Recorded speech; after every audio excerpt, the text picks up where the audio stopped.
Oh, what a sweet day. What a sweet, glorious day.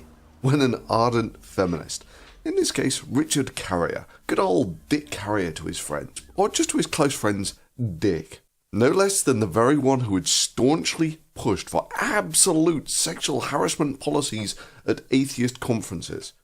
And I think we should all organizations should call for atheists to speak out against and socially punish, meaning denounce, downvote, for example, and things like that, any harassment behavior wherever and whenever you can find it. Whenever you have an opportunity to state publicly and make it aware, the world aware that atheists, you in particular, are opposed to this, I think we should all be doing that more actively. I would have loved to have seen...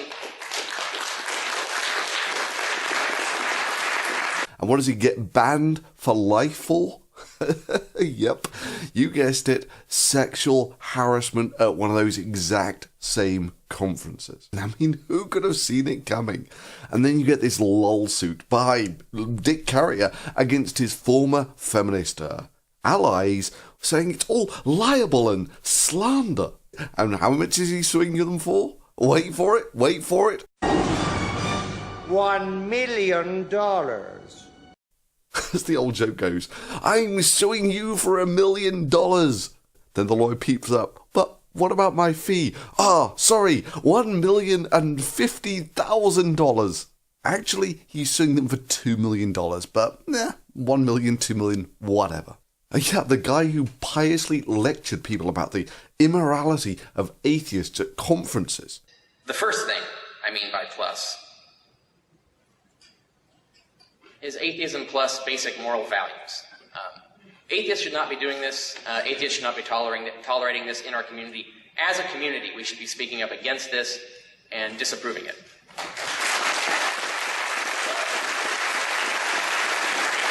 You know, the guy who, according to his own sworn affidavit, cheated on his wife multiple times at atheist conferences. Oh dear God, you have got to read some of his sworn testament. You know, like we were just having this casual conversation and suddenly Dick decides that what that conversation needs at that point was for the rest of the world to know that he had so much more sexual stamina since he had his vasectomy. Yeah, polite, civilized conversation. Who wouldn't think of saying something like that? Or propositioning somebody else's wife while their husband was passed out in the next room. More on why that's extra hilarious later. Yeah, that's the inspired leadership of Dick. Because, you know, the atheist community needs to grow. It needs his inspired advice to grow. Obviously, one of those big goals that's been talked about today already is to increase the number of atheists. Hopefully, that means increasing the number of morally responsible atheists. I think that should be part of our goal as well. It needs Black Lives Matter and feminists and Mexican Americans. So these are the kinds of things we're talking about. We're going to be atheists plus we care about social justice. We're going to be atheists plus we support women's rights. We're going to be atheists plus we protest racism. Atheists plus we fight homophobia and transphobia. The sort of inclusivity that will make the next Reason Rally the biggest, the best, the most inclusive ever. This was clever Dr. Dick Carrier, PhD, telling the American Atheist Convention how to grow in 2030. And many organizations have already been responsive to a lot of our ideas, and I have to say American Atheists is really on the forefront of being responsive to these ideas, and I'll give you some examples as we go along. But the other is broadening the appeal of atheist organizations and atheist events and so forth to women and minorities, and that's been improving lately. The chief way to do that, if not the only way it can be done, is to start giving them leadership roles, be responsive to their concerns, and treat them well when they show up. You say so. So this was a closed Q&A that was not open to people of color to actually address. So one, I want to know why people of color were not given space and why this was. The point is to uplift and validate the perspective and to honor the black students, particularly the black students in Mizzou. I find it highly problematic that the point of this is to uplift your narrative as a white male entering a black space and then have... If you want more black atheists in your membership of your organization, then you have to show that you actually care about their concerns. Just know that all white people are devils. And don't take that all down. white cops are devils and white people. Reverse racism is not a thing. To give you an example of some concerns I've heard from black atheists is that local black atheist communities are very interested in their main issues that they're struggling with are not creationism in schools. They're more concerned with inner city poverty and prison reform. And of course, American atheists really gets it.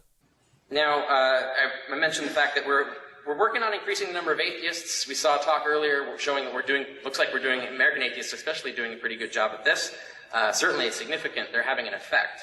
And that was the American atheist who managed to run one of their biggest face plants ever, where they had the largest gathering of the non-religious in history and only managed to get a couple of thousand of people to turn up. The part, and then in the chorus, you're going to feel where it comes in and join in, all right? So should we show them how it goes? All right. Give that a try? All right, let's do it. 1, 2, 3.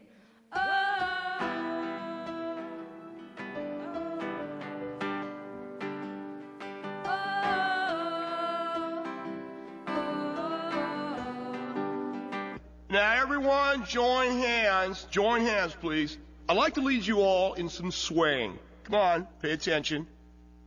I said do it. I can't hear, but I'm going to trust you that you guys are going to come in really, really loud when we bring it in after the chorus. I am so proud to be a part of this movement when I see things like this happening, when I see people saying, you know what, we're going to have a reason rally. There are going to be thousands, perhaps tens of thousands of atheists, of secularists, of non-believers of all stripes.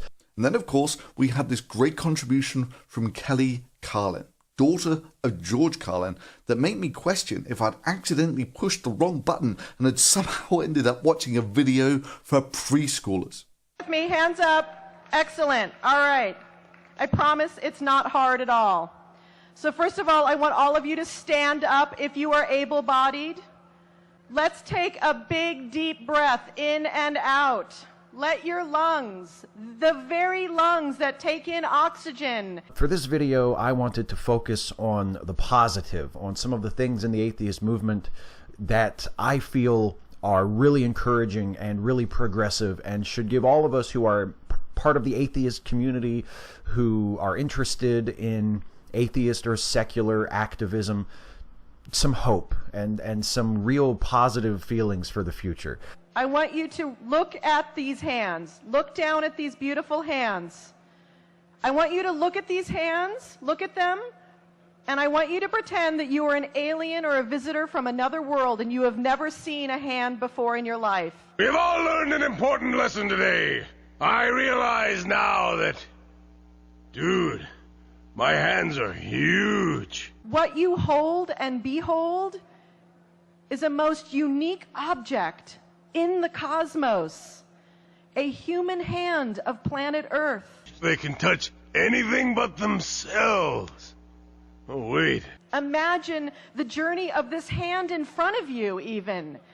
That at some point it had to learn to hold a spoon, write its name, wipe a tear, give some pleasure. They call him fingers, but I never see him fing. Oh, there they go.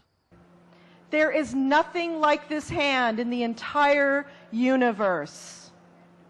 Let me tell you something. People who said that the Reason Rally was going to fail because it had been taken over by SJWs.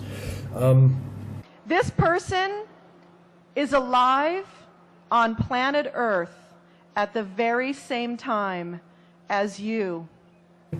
There were people there who stood up for the importance and spoke out for the importance of standing up for trans people and gay people.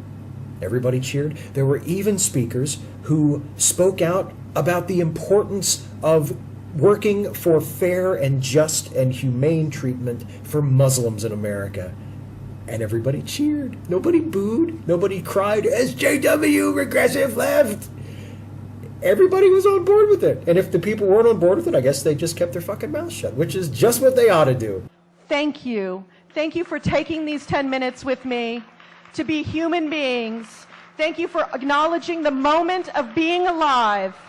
You are all beautiful human hearts and minds. and I love seeing the humanity in all of you. Thank you. And of course, Dick was absolutely adamant that when somebody else got accused of rape by a Tumblr post, because Tumblr posts are always the most reliable form of rape accusation, it was his duty to plaster that shit everywhere. Because that's not slander and libel. That's not trying to ruin someone's career or reputation. Now, bear in mind, that was before he was accused of sexual harassment. Nope, at that time, he had to lead the article with Michael Shermer, rape or just sleaze, unless box checked for other. And the article mentions rape almost 100 times. And he chastises Shermer for the horror of being unfaithful to his wife. Meanwhile, in Carrier's sworn deposition, affidavit further states in or around fall of 2013 I confessed the affair to my wife. All from his blog. That he had a few brief affairs. And Dick chastises him for being forward to women. Meanwhile, in Carrier's sworn deposition, a polyamorous love letter. God, you've got to feel the cringe in this.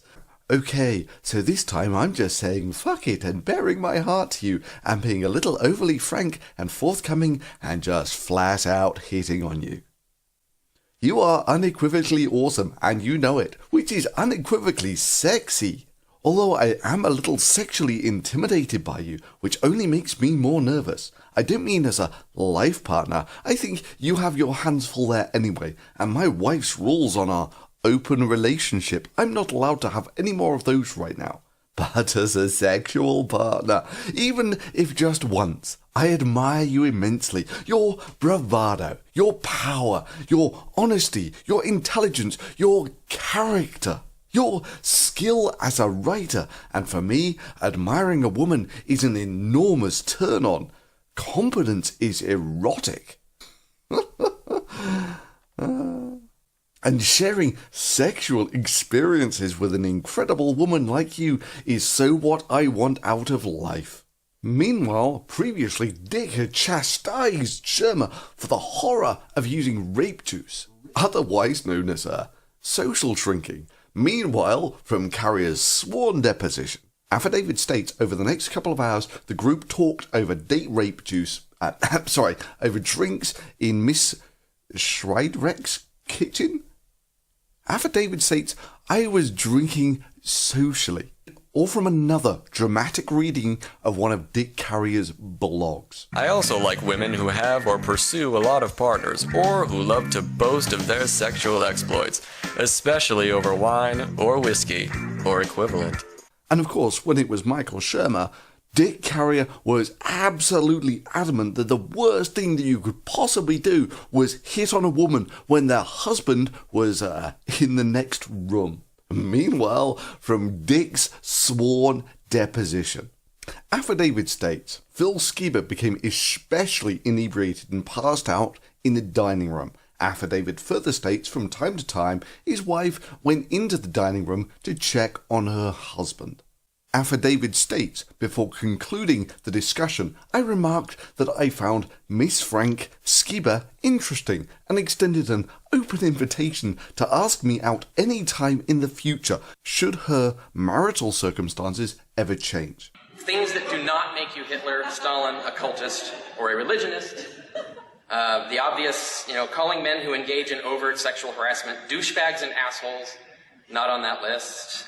And merely lines later, affidavit states that at no time did I make physical contact with Mrs. Frank Skiba, nor cross any ordinary social boundaries. So obviously things like propositioning someone's wife while their husband was passed out in the next room doesn't count as crossing any ordinary social boundaries for Dick Carrier. The main point here, as a community, as a representative, as someone who's representing the atheist community, as someone who's a member of the atheist community, don't let bad atheists represent you. Don't let them think they do by your silence either.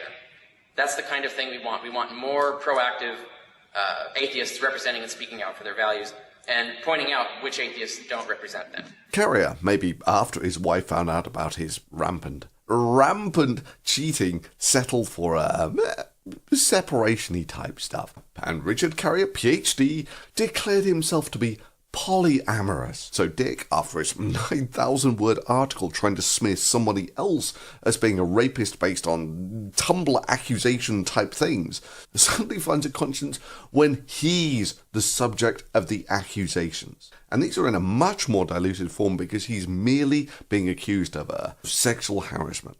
And of course, Dr. Dick Carrier decided to share with the world after they knew that he was polyamorous. He had to tell them that he was also a semen fetishist. I mean, Jesus, you couldn't make this stuff up. Another was sent to pornographic drawings of her having been tied up and raped and jizzed on. Carrier also showed the great virtue that when someone asked him for a reference, someone who is no less than actually inviting him to the conference, I'll just read it. Rick, hello, it's me, your arguably most favourite person in the Midwest region, Lauren. I have an odd request. I'm applying for grad school and think it would be both hilarious and so freaking awesome if you do me the honour of writing me a recommendation letter for it. I'm going to pursue a degree in non-profit administration and kicking ass, in case you were wondering. So what do you think? Can you? Will you? Please? I can offer you booze, drugs, sex. Surely there must be something I can do in exchange for your good word, sir. If not, I humbly offer my undying gratitude. Thank you for your time. I hope you're doing well and look forward to Skepticon 3. Lauren Lane, your #1 superfan. And what was Dr. Dick Carrier's PhD's great response to this? Now, I know what you're thinking. Dr. Dick Carrier's response to this is going to exude integrity and reasonableness. Oh, I was fuzzy on your last name because I'm getting senile. Lois is Lane's hot sister, the one Superman secretly desires. Got it. P.S. As my reward, I expect you to dye your hair sexy black. For me. I mean, for Skepticon. Oh wait, is that sexual harassment? Oh no. I'm sure I can come up with a legitimate reason for it. Just let me think on it for a whole weekend with a bottle of Glenlivet. Yeah, there's nothing says professional conduct like a sworn affidavit which you volunteered, where you admit that you were writing a reference for someone who you then went on to have sex with while being invited to a conference by that same person. But here's what I do know. Richard Carrier is one of the greatest minds in this movement. And you thought Gamergate smacked of incestuous corruption.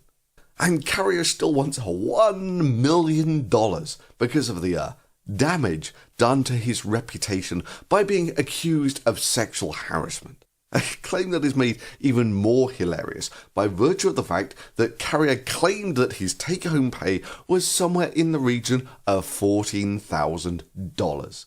So Carrier says about himself, I only take home about $15,000 a year. I could barely live on that with an extreme starving artist frugality. But I live with an awesome woman who earns considerably more than me, so I'm not living like a starving artist. I gladly operate as her domesticated manservant to earn my keep at home, in addition to my cash income paying our mortgage. And, of course, naturally, with such a great wife, you would expect that he treats her well. Nah, Dick Carrier was polyamorous. He just didn't bother to tell his wife about it. Yeah, Dick Carrier was polyamorous multiple times behind his wife's back, as he says in his own blog. Damn straight social justice warriors, it's not cheating on your wife if you say you're polyamorous. And if she doesn't respect that, then she's a bigot. Now, I wonder why he's divorced. So he basically wants 100 years' salary in compensation because someone said that he sexually harassed someone. Yeah, because after all the dumb stuff that he's done, I'm sure this was the one that absolutely devastated his $15,000 per year earning potential. And I actually say this in all sincerity to Dr. Richard Carrier, PhD, whose avid readers span from Hong Kong to Poland, that he would actually be earning more money if he worked full-time as a burger flipper in McDonald's. And for the ultimate irony, I had long protested against this virtue signalling by having an insane hair trigger on sexual harassment policies. I mean, let me just let you know what Richard Carrier thought about me for that. The article is entitled, "Is Thunderfoot a Sociopath?" with such great subtitles as Thunderfoot against having a moral conscience, Thunderfoot against privacy rights, Thunderfoot against women, Thunderfoot against being reasonable, Thunderfoot against women and empathy. I think I'm spotting the pattern here. Thunderfoot against critical thinking, Thunderfoot against minorities, and Thunderfoot against any kind of methodology, honesty, or common sense whatsoever. The conclusions of which I'm going to read because they are just hilarious. Thunderfoot is effectively, and in some cases explicitly, arguing that atheists should be less compassionate, less caring of their fellow human beings, and especially less caring of their fellow atheists, their co-workers. He even singles out women and minorities as those who you should especially care nothing about. The perverse, sociopathic amorality of this man, and evidently his acolytes who upvote this amoral disrespect of others and their rights and concerns and happiness, is disturbing to me.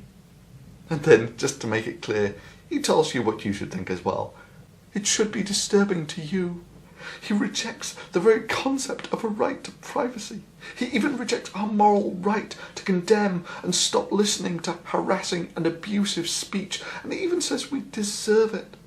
At no point in his video does he show a single instance of actual human empathy for another human being. Instead, from beginning to end, all we get is a complete lack of concern, compassion, or camaraderie with others, women and minority atheists especially. Now, compare his call for atheists to be less compassionate, less caring, less concerned, in fact, wholly unconcerned for others, with my call for the reverse. Ask yourself, whose vision of the future of atheism do you want to realise? Those are the battle lines he has drawn. Scary, but true. You decide, watch my video, compare it to his, and upvote the one you think is actually doing something good for the atheist movement. Meanwhile, Carrier, of course, was all for these draconian sexual harassment policies, which basically define sexual harassment as anything that a woman found, thought, felt was sexual harassment. So basically, Carrier has no defence at all here.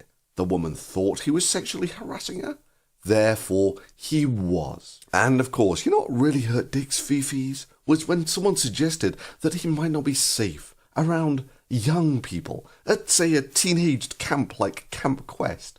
I mean, hell, after reading his sworn deposition, I wouldn't trust him alone with a vacuum cleaner.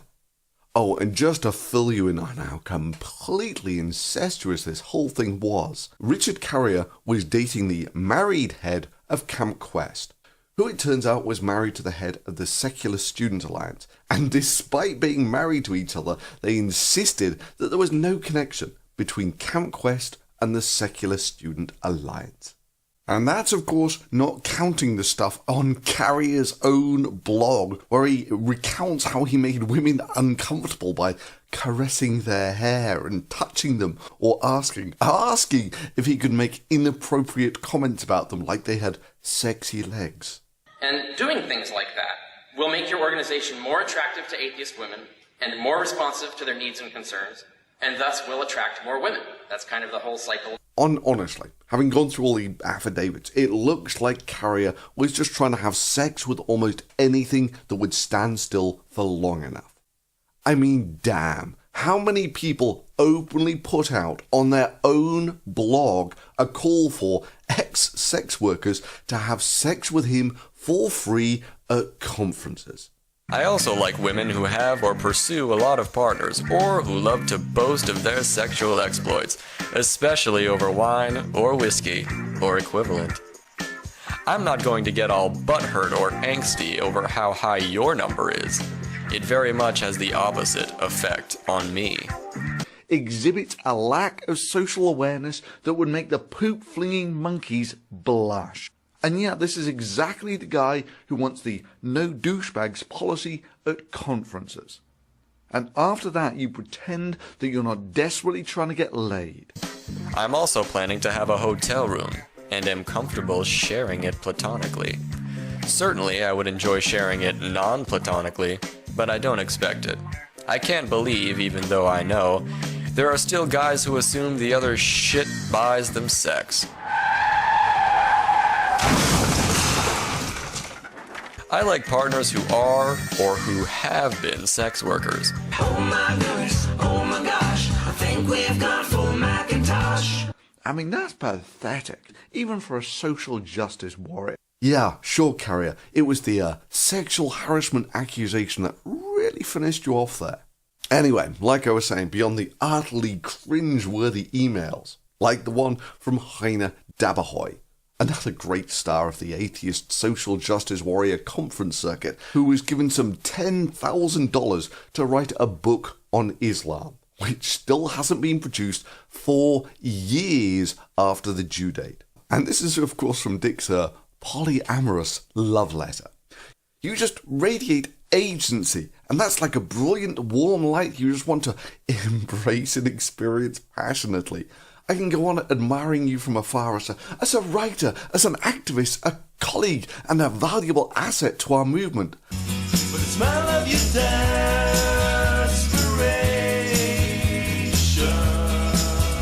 I can go on spending excellent time together with you as a friend when we happen to be around each other.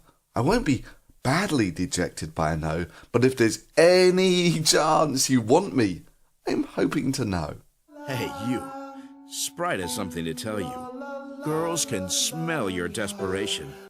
And, of course, she calls it immediately and blows him out the water. How can I say this? You must have mistaken me for someone who is impressed by multiple accounts of multiple conquests and thinks are you down to fuck email is a love letter, is amusing.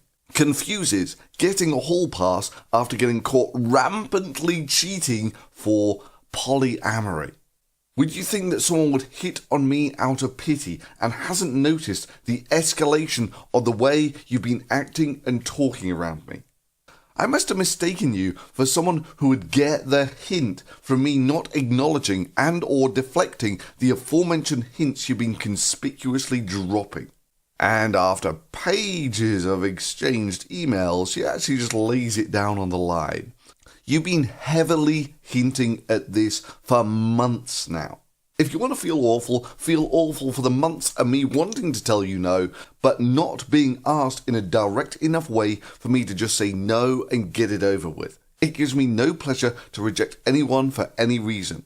I have no desire to make anyone feel awful. So it's clear from this thing that was submitted as a sworn affidavit by Dickie that Dickie has been doing this stuff for months. Don't wonder how they do that. They just do. A simple look's enough to see that you're totally desperate. Now, for Carrier, for those who have forgotten, was the self-proclaimed intellectual artillery of Atheism Plus, and stood up in front of the American Atheist Convention in 2013 and spelled out why he thought it was so important for Atheism Plus to exist. Atheism plus feminism, plus Black Lives Matter, plus acknowledging all genders. Again, Atheism Plus is a thing. We gotta get that across. This movement was for promoting moral values more in the atheist movement and the discussion of societal problems among atheists more than we already do. And for making the atheist community more welcoming of and responsive to women and minorities. Which, of course, by the time you've put all this effort into the minorities, was basically going to be atheism plus white guilt. Without enough time to actually do any of the atheism or skepticism type stuff. Yeah, Atheism Plus was basically a load of white people having a competition to see who could immolate themselves the most about how evil it was to be a white and a male, and worst of all, straight. My favorite conferences I've been to have had speakers talk about all kinds of different things. We had one speaker at one conference talk about the neurophysiology of transgenderism and homosexuality, about making the atheist community better informed. And this is the sort of thing you could have someone come up here and give you a Feminism 101 seminar, for example. And, of course, women aren't the only neglected group. How are you serving the disabled, the blind, the deaf? But also, what do Hispanic or Black or Filipino atheists want to discuss with the wider atheist community? What issues might they want to get the atheist community to help them with? And I have to tell you, when I saw the lineup, the speakers lineup for the American Atheist Convention this year, I was amazed. The most diverse speaking lineup that I've seen in any conference. Having several Black groups represented, several Hispanic groups represented, lots of women speakers. That's amazing. And I want to see that continue. I want to see that become like the norm at conferences everywhere. So I think atheist organizations should take note of this, and many already have. I think American Atheists already gets it. This will grow your membership and financial support. Amazing, isn't it? If you hijack a skeptical movement and redefine its priorities as white guilt minus skepticism, you kinda kill the movement. I mean, who could have seen that coming? But just ignoring his wizard advice to leadership, because just look at all the Blacks, Hispanics and Filipinos and, of course, the vast number of women in the largest gathering of the non-religious in history. Yeah, that was inspired advice to leadership there, Dick. But coming back, this is what amuses me on so many levels about this. It's just the sheer level of comical incompetence. I mean, really, if you read out any love letters, they're going to sound kind of goofy. Let alone where people are basically begging others for sex out of the blue in a polyamorous love letter. But it takes a special brand of moron to actually sue someone and then actually make those emails public and, get this, to stop your name being a laughingstock. Sure, it was more or less an open secret that there was a hell of a lot of illicit liaison type things at such meetings. But let's be real. Every movement has its groupies. But whatever, it was what it was. Was it perfect? Hell no. But it was a damn sight better than what we have after the feminists insisted on this micro-policing of flirting activities. Damn straight, there ain't no harm in consenting adults doing what they do. And sure, Dick Carrier here was a little more horn-doggish than most. But honestly, beyond the guy trying to get laid almost everywhere, but whatever, the bottom line was he was more of an annoyance than a harasser, by most non-feminist standards. Shit, if you were to mark every guy who'd been blown out of the water for hitting on a woman as being a harasser, there wouldn't be a man on earth who wasn't one. But then again, God did Dick get what he deserved. I mean, the guy who led the charge about how conferences should micro-police people's flirting activities, to the point where this would be sexual assault. And yeah, it does say touching, not groping. He touched someone's arm. Therefore, sexual assault. Bravo, Dick. The guy who was perfectly happy to joyously ride the character assassination rumour train without a conscience. Until, of course, he found himself tied to its tracks. Yeah, God, he got what he deserved. And now he's banned from life from all future conferences of Skepticon by his former feminist allies. I mean, really, who would touch the guy now? And this is from his claim. The defendant intended to inflict a vicious, deliberate and calculated attack on Dr. Carrier's character, reputation and professional standing, and to turn the academic and skeptical communities against Dr. Carrier, and to cause them to have contempt, scorn, disgust, hatred for him, and to hold him in the lowest possible regard.